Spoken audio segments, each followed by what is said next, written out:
আর একটা ভিডিও নিয়ে আপনাদের সাথে চলে এলাম। এই ভিডিওটা আরেকটু অন্য ধরনের। ধরুন যারা বাংলায় পড়ান, হিন্দিতে পড়ান বা যারা লেকচার দেন, ক্লাসে এসে নোটস দেন, তো তাদের একটা সুবিধা হচ্ছে আমার এই এআই প্যানেলে কিভাবে কাজ করবে। কারণ এই এআই প্যানেলে আপনি যেটা বলবেন সেটাই ও কি করবে, এআই এর থ্রুতে আপনি যেটা বলছেন সেটাকে একটা জিস্ট করে অটোমেটিক্যালি তার এগেইনস্টে পিডিএফ পিপিটি বানিয়ে দেবে। সেটাই এখন আমি দেখবো। তো আপনি দেখতে পাচ্ছেন এখানটায় টেক আ নিউ নোটস। যখনই নিউ নোটসে ক্লিক করবেন তো অটোমেটিক্যালি আমি যেটা বলবো সেটা কিন্তু এখানে রেকর্ড হতে শুরু করেছে।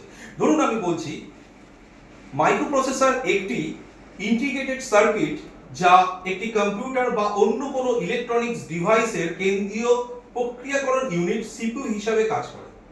এটি বিভিন্ন নির্দেশনা কার্যকর করে, গণনা, সিদ্ধান্ত গ্রহণ এবং ডেটা প্রসেসিং এর মতো কাজ সম্পূর্ণ করে। মাইক্রোপ্রসেসর আধুনিক যুগের প্রায় সব ডিভাইসের প্রধান অংশ, যেমন কম্পিউটার, স্মার্টফোন, ওয়াশিং মেশিন এবং গাড়ি। তো আমি যেটা এখন বললাম সেটা কিন্তু ও আপনাকে জিস্ট করে এখানে কিন্তু পরিষ্কার বলে দিচ্ছে। দেখুন যা যা আমি বলেছি সেগুলো কিন্তু একটা জিস্ট করে দিয়েছে। এবার আমি যদি চাই এটাকে আমি স্টপ করে এটা একটা সামারাইজ করতে, সেটা কিন্তু করতে পারবো, এবং যেটা আমি পড়ালাম তার এগেইনস্টে আমি যদি কোশ্চেন করতে চাই সেটা করতে পারবো। আসুন দেখে নিই কি হচ্ছে। তো আপাতত আমি স্টপ করে দিচ্ছি, কারণ আমি যখন কথা বলছি একটা জিনিস মাথায় রাখবেন, এই লেখাগুলো কিভাবে আসে। আমার এখানে একটা ক্যামেরা আছে, এই ক্যামেরার মধ্যে ইনবিল্ট মাইক্রোফোন আছে, তার থ্রুতে এটা হচ্ছে। এবার আমি যদি এটাকে স্টপ করি, দেখুন কি আসছে। যখনই আমি এটা স্টপ করব, এটা সামারাইজ করছে মাইক্রোপ্রসেসরের উপরে।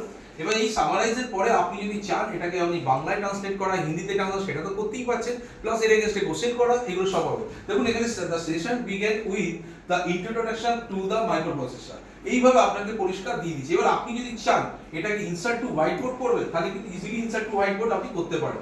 এছাড়া কি আছে, এখান থেকে যদি আপনি কিছু কোশ্চেন জেনারেট করতে চান সেটা তো করতেই পারছেন। আর আপনি যদি চান এটাকে বাংলা বা হিন্দি বা অন্য কিছু ভাষায় ট্রান্সলেট করবেন, সেটা করতে পারেন। তো আমি আপাতত আমার এখানে হোয়াইট বোর্ডে নিয়ে চলে এলাম এটাকে। এবার আমি যদি চাই এখান থেকে আমি যদি চাই, ধরুন আমার এই মাইক্রোপ্রসেসর নিয়ে আমি একটু চ্যাট জিপিটির মতো চ্যাট করব, যে যদি কিছু আরো কিছু তথ্য দরকার হয়, তাহলে এবার আমি আরো কি করব, এখান থেকে চ্যাটে ক্লিক করে নেব। এবার চ্যাটে যখনই ক্লিক করব, চ্যাটের মধ্যে আমি কিন্তু মুখেও বলতে পারি অথবা টাইপ করে কোনো কোশ্চেনের আনসার যদি জানতে চাই সেটা কিন্তু বলে দেবে। তো এখানে চ্যাটটা আসলেই আপনাকে দেখাবো যে কিভাবে একটা মানে যেটাই আমরা বলছি সেটা কিভাবে কাজ করছে। তো একটু টাইম লাগছে কারণ এখানে নেটটা একটু স্লো। এখানে চলে এসেছে অলমোস্ট। এবার আমি যদি এখানে টক করি হাউ টু ওয়ার্ক মাইক্রোপ্রসেসর, তো আমি যখনই এটা বললাম এখানে কিন্তু আমি যখন স্টপ করব, দেখুন এইখানটা লেখাটা চলে আসবে হাউ টু ওয়ার্ক মাইক্রোপ্রসেসর, এবং তার সাথে ও কিন্তু একাধিক আরেকবার করতে হবে। আমি আরেকটু কথা বলেছিলাম হাউ টু ওয়ার্ক মাইক্রোপ্রসেসর। আমি যখনই এটা বলেছি how to work microprocessor, automatically মাইক্রোপ্রসেসরের পুরো ডিটেইলিংটা ও কিন্তু এখানে দিয়ে দিচ্ছে।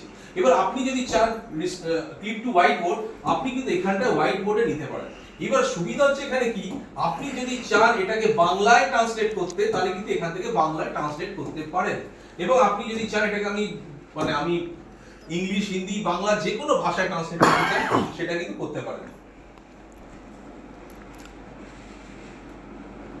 দেখুন এখানটা জেনারেট হচ্ছে এবং অটোমেটিক্যালি আপনাকে কিন্তু এইটা বাংলায় ট্রান্সলেট করে দিচ্ছে। তো এই ধরনের জিনিসগুলো যেমন লাগলো আপনাকে বলতে হবে, এবং এখানে দেখুন বাংলায় চলেছে মাইক্রোপ্রসেসর কিভাবে কাজ করে তা বুঝতে আমরা কিছু মৌলিক উপাদান এবং প্রক্রিয়াগুলোর মধ্যে ভাগ করতে পারি, যেমন instruction phase, instruction decode, execution, memory access, এগুলো কিন্তু সমস্ত কিছু আপনার একটা দিয়ে দিয়েছে মাইক্রোপ্রসেসরের জন্য। তো এই ভিডিওটা কেমন লাগলো অবশ্যই জানাবেন, এবং লাইক আর শেয়ার করতে একদম বলবেন না। যদি আপনাদের এই ধরনের প্যানেলের বা ইন্টারেক্টিভ প্যানেলের দরকার পড়ে অবশ্যই আমাদের নিচে দেওয়া ফোন নাম্বারে যোগাযোগ করুন। আমি Tapas Haldar, thank you so much.